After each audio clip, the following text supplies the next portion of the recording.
Hello, ASIJ. My name is Michael Jobe, and I'm going to tell you a little bit about myself.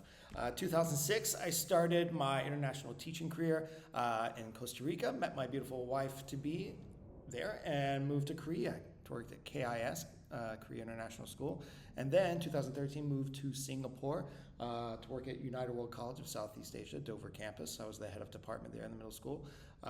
And then now I'm in Argentina. Now, one of the things I love that ASIJ put in their job description was talking about the KVC, the know, value, and care. Because honestly, that's at the forefront of anything I do. I get to know my students as a person, and we have to build rapport, build trust between us. Otherwise, they're not going to buy into anything that I'm trying to do. They got to know that I care about them, and I love that that's like the central piece, the first thing that you talk about. Secondly, I love the focus on inquiry, critical thinking. This deep learning framework sounds amazing to me. That's exactly what I try to do all the time. You know, oftentimes people confuse procedural fluency with mathematics, and that's not where the deeper level thinking is.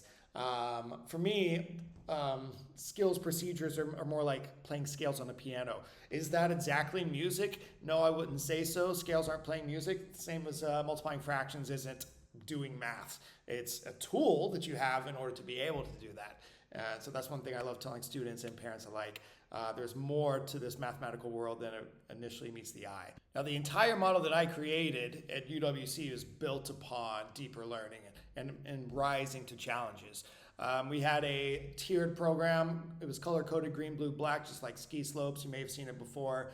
We got this model from David Suarez and JIS, Jakarta Intercultural School, and we basically modified it to make what we felt was a better model and more dynamic and meeting the needs of our students. And I've also taken that model here to Lincoln as well. But oftentimes inquiry is only talked about at the beginning, like the initial part of acquiring a concept, and not always at the end.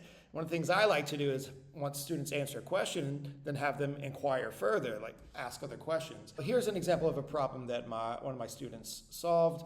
She was able to figure out the pattern numerically and then make a connection algebraically, which was great. But then one of the things she chose to do was make a problem that was similar to that. That's how she inquired further and making a creation of her own. And there are a lot of things, a lot of ways you can inquire further. You can change something and then see if it still works and play around with it. You're basically being a scientist in that regard. So you can allow a lot of creativity here. After our linear design project, I've had students take that way further and enter Desmos art competitions.